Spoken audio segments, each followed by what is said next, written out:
Ya e toi fatalo fatu ni vai aso tato por kala me pelo inga mal tai o le tunu e pe ona masani e vai aso tai tasi malo so e fu pa mo le la wa fionga tai tai tunu o le aso na file sa fa pe ona fa la lo e fo ile isi vai nga fo ile o lo fa pe na nga lue malanga tu ni usi le tu nga lue nga fa vai tai pe o le tu langa fo por fa fita u le te le na mata wina o le tu langa le ava ma rusi e misi o va fa lo ngale Nasa usau no ngal tulanga le lo fio. O te whawhitai a le pule o le tanga luenga ni whaongara tu sao. O ia le si to se lau le lao o le finia le o mo meo ngā luenga ne le umi o na to se mai. Ia o le ava. Ale amalama lea e mafuai e mese o le o kafau tafau mai muava e pe o foi paki e o foi paki e o felo ele mai skinge palaki ele mamalama e uri e mese aka ka foi ingo me mai kwa o paki ai makenge palan yo ken palan ya fo le ole la kovale masangi o socialize me ava so le no school before my kwa ala o va pe o io merkenge ya mel foi la ngalenga la vei mo me ka mo e nga mai malaki ngā koe fiala ka siala upu o uma e le koe o winga ngā lea e whawhengai a mese mo me o tātou tangata fui na soifua e kue le masangi me whapenge me soifua ngai whawhonga al paware mea le whakongea ako aku le whawhonga lue ma whawhau le mea ngai e whai mo le ainga le whakariaku Ai foi lá le si fa fica uli o le kulai mai. E o foi mo la ko ai. O si foi lá ai. E o foi le ai me so kasengi. Le o mo ku pe ngai ka ma ko o foi manga o ai. Ave fa apunga foi le e ko mo foi ma se la ko kupe. Ya me se la me foi le vai le mako ke loa le wala mwhainga e ngofo maku mau ne ia se loa se loa sola loa ia lawo mawhai le gai inga hoi le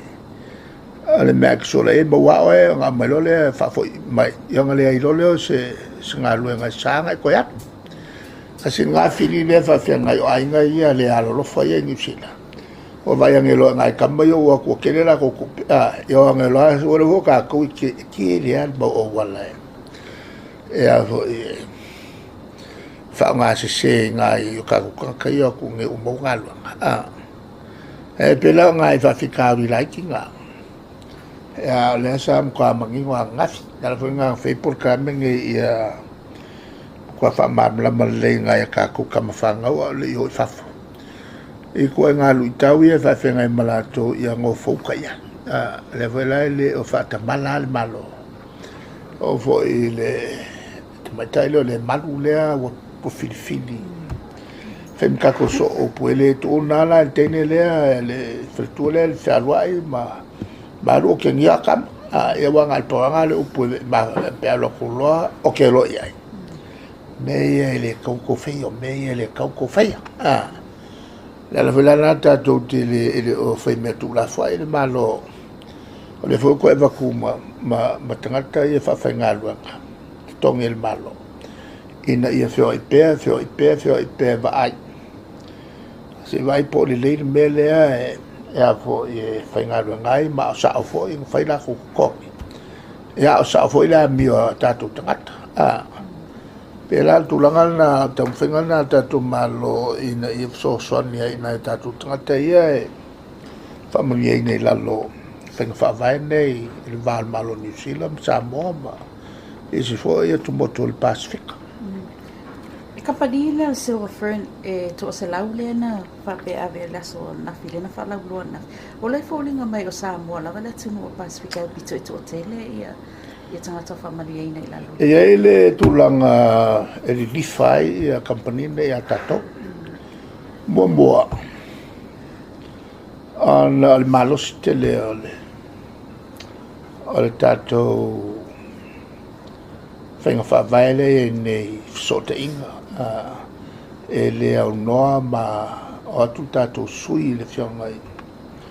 Ia le maru ia po komsina foi. Ia po le tato konsula e o iai mataltale no tato tangata. La lana la ilo mai palani. Le tūlanga i leo te lenga i piko siria ko ngā meo pūlea ka konga. Whatustusa le i tangata maisi e tunu. Le ngaka le la meo pūlea. A lo kau ave ia tātou tū ma tātou wanga i whanua. Ion mele o whai o lotu. Whai la ko ai, whai la tō whai ngā pese.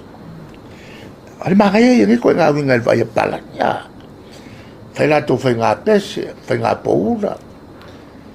Le ala le whai poura mau mai ngā. Ai awanga i... Awa merenga e alua rua. E lawe vea ia maisi. O mai fō ua ele whawhinge le anu. E awa su e awa mau e malanga peu. A ngaro ko rua le whakaria ku mai whangau. Ia por ka malo fō. E langa laulangi le ka kuke iai kupuai me vale whapea. E le tūlanga whala na le mawai pe e le malo a alua lu fōi ua. Ua sui fōi le whenkusi al malo. E me ngā o ngā awawhige o mākukuala ko whangau. Le vai ngā fōi le rara velaki. E sini ngā ngofu ngi vai le kamaki. E le o le mākai kupe. Ia, ma le vai ngā le whangwhanga ke ora kuraku fōi mai whapea ko mai vai koe. E makapi makako makia e sel whangau le ngi makalapokpoko. Peno ai lau whionga ma le... Ia pe ururi pako i fo. Ia po le pai maa fo. Mera nga kupoi whaare vilate. Mea whapengi o le ka kukila lulangi kupoi me whapea. Ale ola ia i le leo. Ia, me leo ka kukila ul parkaiso o le takila lulangi loke umaya mea valea umargi o laka. Ana file na whailo e lau whionga ma le whai aunga fōua le mam Samoa. O le whaina maua tele lawa ni manatu wau. Sa mataltala no le lea ma stama. E ma wha mga kuiengi si e ma taupu e le leo na moa silfia. E me se le tulanga fwere le masani o ale whaiolotu e fiafi.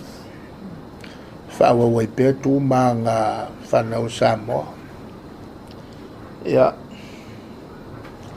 tūlanga voi le al whai malo tu pea ma tō whamaro si au. O au ma tō telefo tangata e ngalo el maka whewhe resi tamata alo o mga kumai fia sau Samoa. Ia alo kuloa ia fe au ho le fa malo si au ia e umai ai ngā le loko vai vai. Ko ngā mea e fito tonu tātou foi tū ma tātou wangai whanua. E ale alanga makalkalonga e maskama ma fai po ia lava leong sa. Lava leong sa i. Mea ngi o kamaka alo ke le ako i mea vari e fai kai mea o i Tamilu. Ia o le kapikengi ai pa uma e mea o i o le whaia o ngai pa uma i ai le leima le whare ko. O le whaari pele le fia o le whaia o ngā lea sa tō fia wa i man sa mo taluai le whionga ia whimonu. Ia ina ua whaamuta lana ana konrata la e sau tali ia i lea. O le whakasi wharua o kaukala le mena. Tom whengu e tātou iuni e se so tai malai al pia lalangi la pia lalangi kongi le kongi fui mongo ma pala oi malima e va pe fo i ma soifua le nga lui fakas ya kusa kwa ka milion al ka ere ki al ka ko yungi over mal milion ya no atu pela e fa nga yo yel ka pi ni dio kai fui la vai e va nga le so so ni mai ata to nga al milion a fo ku pele fa nga va kul malo le vo e kangi mai si fa la tonga ala makele malo era la ngol kirkiki a oile ta kapi ale vo e kirkiki ma malelik ale tulangala na ole sa tom fai ya ve mai lola ole yung lo lang wala la ko kongia ko foi pe fai mesa ol mesa ola el fa sala lau al ko fa sala lau man kuelo kongia ngai fui mo nga fai ma ko unga la causa e fa sala lau le masang fa kalongola eu fa kalonga e sau ia fui mo e uriva e va nga mai nga kasak e pela le nga voi ale le nga usi ko ami sa va mo skama sa le livro long kenninga ya la vera wo io mai le yo la ko ni ko sangala ni ai eu ia pela be lo no me le a si el kakanga e coffee ya so me foi ku fa fo ele me foi nga ku si dia ver ku fa ele fa ku nga la to ia wa ala nga si e va ingale ale komikira sa fa kalongo nga la ko e ma wa kele e me ki ale ni e o mo el bang ma wa fini ai lungo kalongo mai mo ma fo fo wa la ono ngala ole fa mu kai ngo fo mo o ia la wa ale ele moka ma we fa wa paula le ole sambo e ai o ia ma fo ngo le ko fia le la sa fo su fo le la le ele se me chele me voy la ya el con cala que la ya le sa ya fui so skem ya ma kwele yung ni fa buka so skem foi ma o fa buka pe mo si ngalo ya la kiria el con cala aunque le lo po lo ya fa so la ya yo lo fue lo ya sa pe lo fa ya ka se no malo wala ngai ona fa fala o le ola sa se ko ya le ska mo fu mo ala wa kilia ngalu ngala pili o lua fe fa fe ni ma fe o fe ne nga mo lo ye fa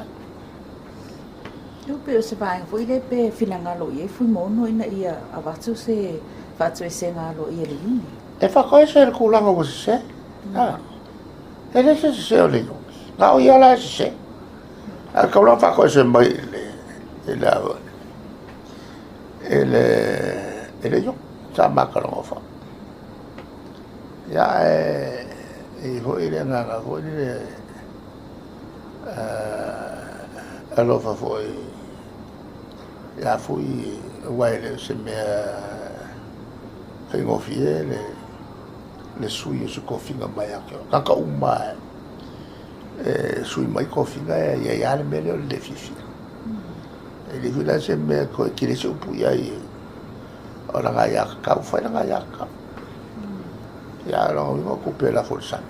ma tala se tu mai ele nga sili ia il faya uma foule ya na lo ya se tu mai fa pito e ne primo ka ko ya que é fofo ya la ko fofo na mai ma ko o fo il kuranga le o ko ki ya o ka ko lo ka ko sa ku fiku ya la o ko se fulu fiku e mena ya ko ki ya o do ala piko si le ngale lo kala lo kapira ko fu ya ka fale con we ka lo o siama e sa ma ka lo mo e so ka lo nga fai ko pe ya ko lo fu mingu ke o ma la va e liki e siama la va e lo ma siama ala piko si le nga fa ora mena le ka kuye e ka pe ya ka lo nga pa ka wo le ava kwa el coach le wo le no ala o nga la lunga mo meu au piko o kama piko si dia le ga fa alo ko kwa o lo no e na ko ka u le me e ko ke le o li yonga o nga la ka lo nga sui la nga coach le lo ko lang kama fa vasi ala la le me ko le na ki le oki o ma pa u le me o ki le me ala ka fia o le fa ile ngo fa sei unha fa ka o fa si ma fanga ke o le man ka mo sak o kai mi mo meu o coach o le nga o ku yoki le o fa fanga ke e fa pera foi na mo la kapi o mala coach o le sa ko ka ku ila mo meu o pixi le nga la ko kia ka ko fai ingai fo e la wo i nga ko ko kai la me e fa ka kali mai lungai New Zealand, Australia e ke langi Afrika ko ko kai la me e ka ke mo bia la se fai a o me ka ko kai la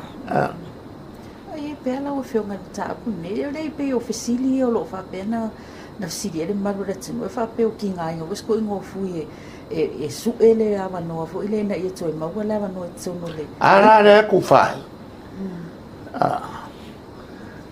o ia la fa le ko lo nga vongola nga le ku fai ili ko ele yungi le pa wa me mo le ya ko kongi mai la ya pi anga va pela e ku sili e mo e va penele se be fa li solo